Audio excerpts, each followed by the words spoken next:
يا شيخه ده انت لو خاينه وبنت حرام ولقيت واحد بيحبك وبيعمل لك كل حاجه انت عايزاها، ما تعمليش فيه كده، ما تخونهوش. استنى بس انا هفهمك. تفهميني ايه؟ انت لسه هتفهميني؟ ما انا فهمت.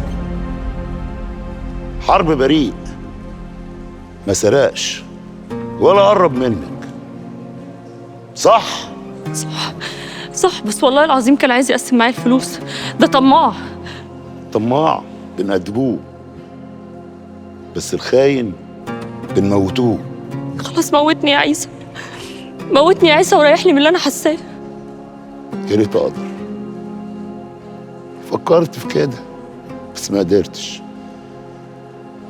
مع انك دبحتني بسكينه تلم. انا ما اقدرش اذيكي يا شيخه ملعون ابو الحب. مليون مرة، مليون مرة، دي شليون مرة.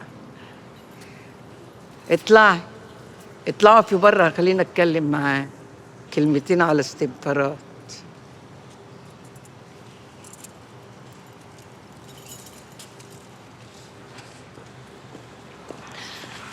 تلعبي بيا انا جديده؟ تنيميني على حجرك وترقيني وتديني نصايح عشان افيد نفسي وامشي بيها؟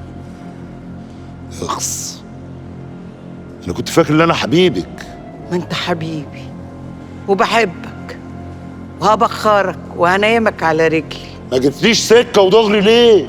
الله، جريات انت اهبل ولا اهبل؟ اجي معاك سكه اقول لك ايه؟ ان جاي اسرقك؟ في واحد يسرق واحد يقول له في وشه؟ الله، هقول لك على فلوس عنات ولا الاثار؟ يلا بينا، ده انتي قاريه القصه وراسي على كل حاجه. ايه اللي راسيه؟ الله، ده انا اللي مألفاها وانا اللي بخرجها كمان. بقول لك ايه، سيبك من الكلام الفاضي اللي احنا بنتكلم فيه. تعال نشوف هنعمل ايه مع العتاوله، نحط السالب على الموجب وناكلهم قبل ما يأزازونا هم.